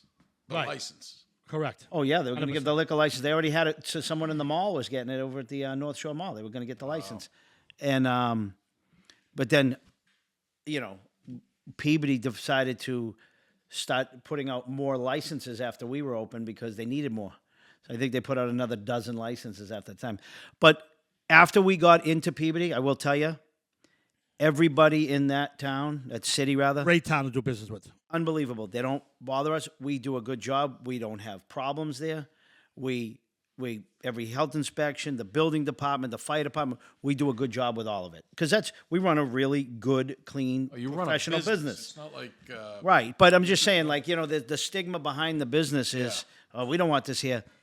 They have never even had people that owned it years ago. Well, right. Well, listen, you got to remember. Profile. Listen, you could go right into the record books and see in the late 90s, there was all kinds of FBI corruption and not FBI corruption, police corruption and all kinds of issues with that in the 90s. And when we took it over, it was like, oh, there's going to be more of this. And it wasn't. We ran it like a business.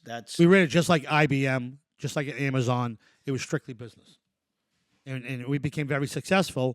And from there, we ended up buying the Squire. Dream.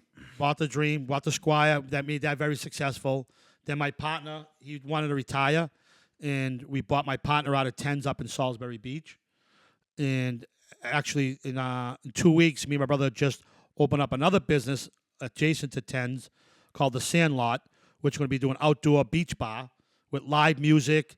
Food. We had food, lobster rolls, fried clams, cornhole tournaments. We're we're playing off the beach crowd because we're up there. Slush and carts. we have You're right there you're 100 yards from the We have this big, beautiful building on Salisbury Beach. And Salisbury Beach, over the last 10 years, has changed. It used to be a place that had 20 bars. And people would go, the summertime it was packed, the streets were packed, and they'd leave one bar and they'd end up at our place. It wasn't our place at the time, but they'd end up there. Now, there's a couple nice restaurants and there's 2 bars left. Everything's gone. So there's no real reason to go to Salisbury Beach or to stay in Salisbury Beach. They go to the beach and then they go home, or they go up to Hampton Beach where they have 30 bars and restaurants. Now, my brother and I took a look at each other and said, you know what? How do we get a daytime business up here without having to buy another restaurant, another overhead? No, so Create decided- it, you build it, they will come. we decided it, and the town permitted us. It was a little bit of a little tricky because of the type of business we are to add another business to it, because they wanted something like this, but they didn't. They didn't want the poles in the parking lot. They I don't think they expected it coming from that pocket. correct. Like They like didn't see I the was vision. saying, We had like, the vision. I like had the vision. Even with the people, the neighbors, and everything, which hopefully all the neighbors turn out to be good customers there. They're just assuming we got a strip club that's never been an issue and never been a problem for 30 years. All of a sudden, they're opening up an outdoor bar here. What are they going to do now, girl? And we said no. If we were a restaurant up there and trying to open up, we probably would have been opened up 6 months ago. But Took us 2 years to get the permit. we understand, but we understand it. And you know what? We're going to show them how good of a job we do out there, and they're going to be impressed. They're going to like it. And you know what? And we're just hoping to bring another. Salisbury Beach is got beautiful homes. It's got beautiful ocean, and for the 12 or 14 weeks during the summer, people want to hang there. They don't want to just leave. There's a lot of vacations up there, Frank. A lot of people from Canada come down. A lot of people from Maine come down. They've been going down there, for 30 years. The same families. They grow up. They always watch these people on vacation. Plus, you got some nice big restaurants there. That Yes. Nice. Oh yeah, no. I think it's going to feed nicely. So I up got a there. question. So you finally settle yourselves into a business. You don't have to go to work here, there. You finally put it all together after 30-something years, 40 years. COVID hits. I started crying again. How did the government treat you? Well, let's just put it this way. It all came back to you. So the funny thing is, you asked this because it's a big thing. So the government. You finally. So saying, let's okay, let's go back. Let's go back to March 15th of 2020, when my brother and I called our friends who owned a nightclub, and we're talking. He goes, and our friend said to us, he goes, "Listen, they're going to close us down. No, they're not closing us down. They're going to close us down." He goes, and we got this letter. We're closing down for 2 weeks to flatten the curve. Okay. We were open on a Monday night. It was 12 o'clock, and we normally close at 2. And we're operating. It's 12:30 and everything. Police come in my door. I said, "You got to be closed." They said, "Yeah, we're closing tomorrow. We're closing." He goes, "No, it's 12:30. It's tomorrow." Now, let me just tell you something. Normal day of business, the day you start business is the day of the business, okay? And whether it's Monday morning at 10 a.m., it goes till 2 a.m., that's Monday's business. That's how it is. It's not the next day. They said, "No, we got to close." I looked at my brother. All right, we're closed. We go home. Say, "All right, we got 2 weeks off." We go in there. We're cleaning the place, everything like At that. this point, you have 2 places. Correct.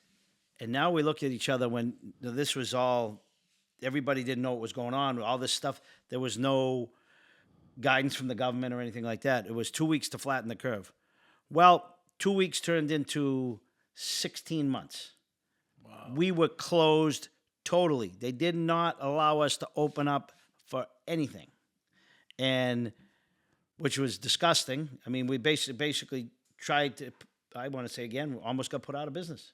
So don't forget, Frank, if we were college educated, we would have filed Chapter 11 bankruptcy from day one. It protected ourselves. Me and my brother had too much pride because we had that handshake. We paid the mortgage every month. We paid the rent every month.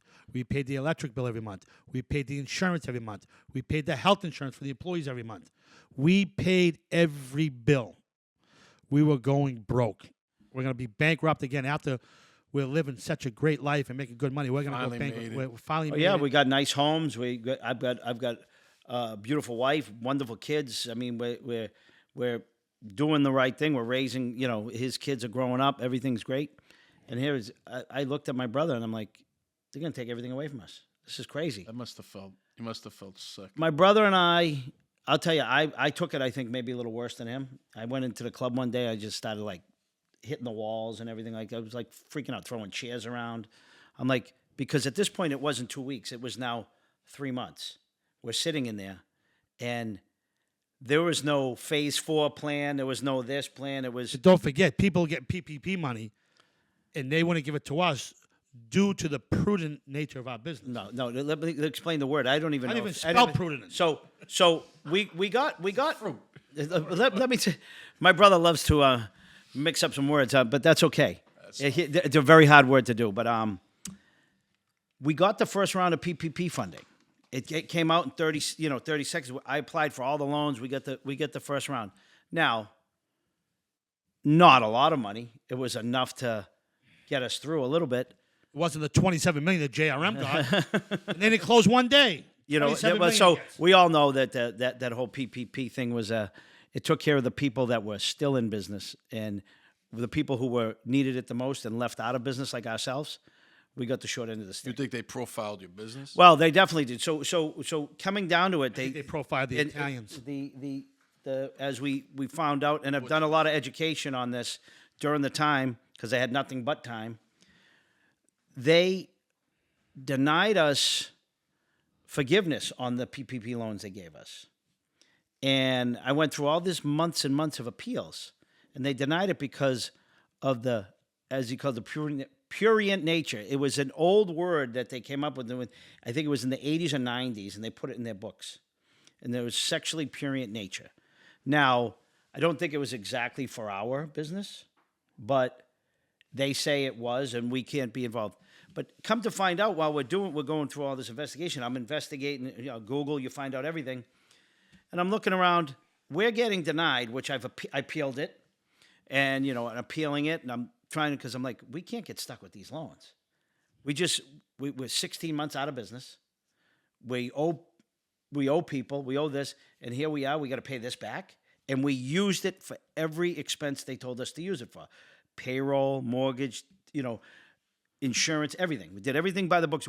My brother and I was on unemployment at my age. And I'm like, I thought it was great to get a $600 kicker. You know what I'm saying? When the government was giving it to us. So, turns out that they forgave hundreds and hundreds and hundreds of gentlemen's clubs across the country, but they were picking and choosing who not to forgive. So based on that, and I was Googling and getting all my case law, I submitted it to the SBA's Office of Hearings and Appeals. They must have looked at it and went, denied. I guarantee, because the common sense in just the letters that I sent, they denied. Well, you can't give it to this one and forgive it, and not give it to this one and forgive it. You either set standard or you don't. And that's what happened. So here we are today. We dug out of our hole, back in business. Business was good for a couple of years, really good. We paid back every little bit of money that we owed. If we owed a little bit to one of the landlords or anything, all that. We get back up and we're like, all right, we're never going to let this happen again. And now I'm trying to sue the SBA because they're still denying us the forgiveness on this. So now I'm in district court, filed a case on them in district court. I shouldn't be going through this aggravation. But this business was already fought in Supreme Court years ago that it's a First Amendment business. I mean, it's freedom of speech and expression. You can't pick and choose if it was already done, and that's what they're doing. Because they can. But not to mention, there's a lot of speed bumps along the way, Frank. Everyone thinks it's glorious. Oh, you run a club, you have this around, beautiful women, you're selling alcohol. We got sued by Carmen Electra for defamation of character because we bought the rights from a company to use her picture on our advertisements. So we paid company A over here to use her rights. Digital image. She sues every club in America because they're saying we should pay her and we should get all our money from this company. Well, this company's already out of business. So I said to them, common sense tells me she's suing us for defamation of character. She went out with, what's that lunatic? Dennis Rodman. Dennis Rodman. She did porn videos with Dennis Rodman. You can't defamation anything more than that. He's a weirdo. And we're getting sued for defamation of character when she went out with him and did videos with him. And her picture was clothed in that video. Her picture, she was fully clothed. Yeah. Well, it's unfortunate that they profile you guys. You guys are legitimate businessmen, your family men, your fathers. Both of you have children. I think you're great guys. But then Thanks. you guys are a lot more than just the gentleman clubs. You guys are, you're in the real estate business also. You're developed, correct? Yeah, we Correct. develop houses. We also have a marketing company. We do digital billboards. So we made some money. We spun off other companies. And we also put other people in business, help them out. They paid us. But back. you know what? We understand when we started making money that we have to try and make more money because you never know what's going to happen. Well, after you COVID, pay penalties for owning, unfortunately, which they discriminate on the business that you Correct. Well, after COVID, we learned we have to own multiple businesses now. Yeah. Because if you rely on one and they shut you down, we're done. You know, you're losing all your money at 50 years old and have to start all over again. It's hard. It's hard today because of the environment that who's calling the shots. You know what I mean? Right. Especially in all business, you even felt the pain in developing. The last Oh, few years. absolutely, You know what I mean? absolutely. Just All of it. Yep. Yeah. Yeah, we had a house that was already completed. They shut the whole project down because of a driveway. Yeah, no, it happens everywhere. It's just the environment that's in. But I got to tell you guys, I got to tell everybody, these guys have still the same group of friends from day one. We do. Yes. Okay, the biggest fucking hearts you guys have. You're always doing something, creating something that everybody can get involved. And we do a Thursday night dinner to this day. You know, for the last few years. That's great, you guys. We try to keep everyone together. Yeah, Vinny and Kyle, especially Vinny, you've been friends with him since day one. Yes. Yeah, no, you guys are great guys. And your mother, if it wasn't for her and her strength. The Saugus Pine days. And let me tell you something. Just recently, I'll tell you how big their hearts are. What did you guys just do for your mother? So my mother was a single mother her whole life, and obviously she didn't have the money to buy a house. So me and my brother, 2 years, came across a piece of property, and we bought a house for my mother. And last Christmas, we had the grandchildren inside the house to surprise her. And my daughter had to lie to her by saying, me and my boyfriend are going to buy a house. Can you come by and look at it, Graham? I want to get your opinion. So when she walked through the house, she started crying, and we thought we were going to give her a heart attack. Yeah, we So- did. It was. I tell you what, it was a very rewarding moment. It was it was outstanding. It was one of the best moments of my life, no question. about it. Absolutely. You could cry. I don't, Now you can cry. I don't mind my feminine side, Frank. You know what I'm saying? No. Oh, but you know what? As a parent, you guys are parents, and your kid doing that for you, acknowledging everything she's done for you. You know what I mean? Absolutely. I mean, listen, I wish I could have done it earlier, and you know what? I'm glad that I was able to do it. And my mom earned it, and and the thing about my mom is she never wanted anything, nothing. She didn't want this. She just I mean, wanted. to this day, She was she's- all about you guys. My mother's like, how am I going to afford this? I don't make any money to pay for this. I'm like, Ma, it's already paid for. You know, she just doesn't understand the concept. And my mother's almost like, I'll never forget the time I was reading an article on David Geffen. David Geffen was the big music mogul. He had Geffen Records.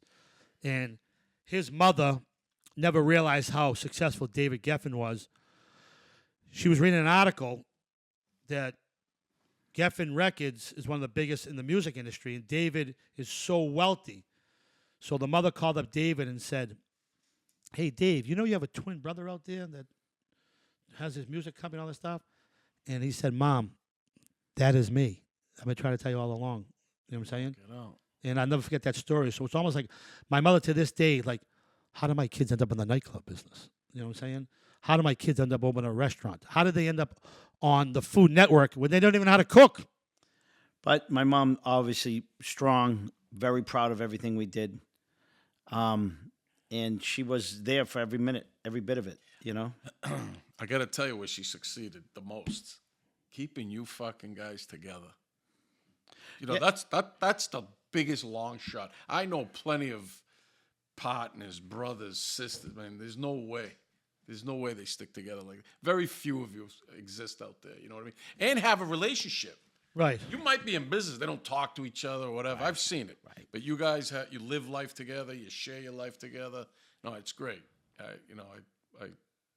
look up to you guys. Thank you. I appreciate it. I mean, it definitely worked over time, but we never forgot my mom telling us, stay together, stick up for each other, stay together, stick up. Even if I'm aggravated with him or he's aggravated with me, we figure it out. No, you do. It's easy. iPhone, just block them. It's funny. You guys are funny. I got it. Your kids are great. I've met them all. Yes. Great kids. Yours are a little older. Yeah. Pete Jr., great guy. Thank you. Yeah, Pete's the best. He's actually currently my favorite Peter. Yeah, because he does all your he does all your errands for you. Loves being with you. He does all your errands. Gentlemen, He's great. He's great. I got to tell you, that journey, there had to be a time where you're like, fuck. There was a time. I'll tell you, we were gonna call it quits and do something else, but Just go to work, get a job. And we just did. You know what? We didn't know where we were gonna go. I think that's what it was. It was like, okay, and we got put our backs against the wall when it was like in the '97 time. That what are we gonna do now? We were getting older. We weren't going. We weren't going back to working nights and everything. We're like, I think we just figured out to work harder and sell ourselves better in that business, and it worked. It did work, and that's what happened, and it just led us to where we are now. But with our drive and our energy, yeah, but no drugs, no fucking. right? But if we had No reason to do it. No, nothing. That helps. if we had guidance back then, and you had people pushing the right direction, I could be running Coca-Cola right now. I could be, you know what I'm saying? I could have been running Amazon with my drive and my work ethic. But you just don't have, when you're just learning from me and him, you make a lot of mistakes, trial and error. So it's Prove my point. I tell every episode, I said, there's one secret. You got to get up early every day. just keep Get up going. every day, you got to get up. There's no time clock. Just go the, to work. The hardest thing about our business and what I don't say preach, but I try to say repetition of doing the same thing over and over and over and over to be consistent. So when a new person comes in, they expect the same experiences they got yesterday or the day before. Whether you're in the restaurant business, you go to your favorite restaurant. If you go back to your favorite restaurant for your favorite dish and it's not the same as what you expected, and you've been going there for 5 years, you're like, wow, they really changed. Maybe it's going downhill. You can lose your business, and you have to make sure you do it. It's hard. It's hard to have all the employees we have But you guys and have do a that. ton of employees. Yes. About 150 employees now. Wow. It's part-timers, full-timers. I mean, we've got, But you're responsible for over 500 people. They have families. They have kids. No, they you have- are. You know what I'm saying? So you have a lot of pressure on you to realize that you got to make these people money every day so they can pay their own Keep your bills. business successful for them. You know, because they have to be happy. They have to be motivated. You don't want someone coming in miserable like, oh, I can't pay my mortgage this week, or I can't, my kid's sick, or so you're responsible for a lot of people. Just because you have 150 working for you, it could turn out to be 500 people you're responsible for. Yeah, you gotta, and it's The trickle down positively motivating people is the hardest thing. And to teach the next person behind us to do the same is tough, but that's what we're doing good, because people are doing a good job, and we've been doing this now for 17 years. We have the same employees for 20 years, 18 years, 15 years. A lot of people have been with us for a long time. That's big. That just shows you how everybody's has a lot of respect for you guys. Yeah. And everything's going well. Well, I appreciate you guys coming here, telling you this journey of a story. It was amazing. I can't wait for part 2. It's funny. It's like when my kids my kids are young, and they may hear this one day, and they've heard a lot of the stories because my mother tells them the stories now because they're her little minions or little pets, whatever. And when they hear it, and really hear it on a podcast like this, they're gonna be like, "Really? Did that really happen?" And it happened. It did. You can go ask Graham. You can go ask Uncle. It happened. I mean, my kids to this today, they thought the Golden Banana was a fruit stand. They come visit me. They come visit me at work. I would have a folded table out front, and their mother would come by and pull up, and I give them bananas and apples, just give them a hug. You're working, 50 hours a week, 60 hours a week. Yeah, in You the don't have time to shoot home. It was easy for them to come visit me than for me to drive all the way to them and come back. Too much downtime. So they're a little older now, so they understand it's not a produce stand anymore. But at the end of the day, is we run a business, and whether we are selling produce or we're not selling produce, we run it like a business, and that's how we become successful. And You're that's definitely entrepreneurs. You're not, strip club owners or, like some of the guys used to live there and just that's all they did. Right. That's it. You guys are definitely entrepreneurs. It was a very long and tough road, but you did it. Yeah. Now to maintain is another job. And that's another job. And, we're doing it, and we're hopefully teaching the right people or showing the right people. And some of the people are giving us good ideas, too. So that's good. Well, thank you, gentlemen. Thank you for having us. Thank you. No problem. Anytime. Thank you. I'm gonna go pee now.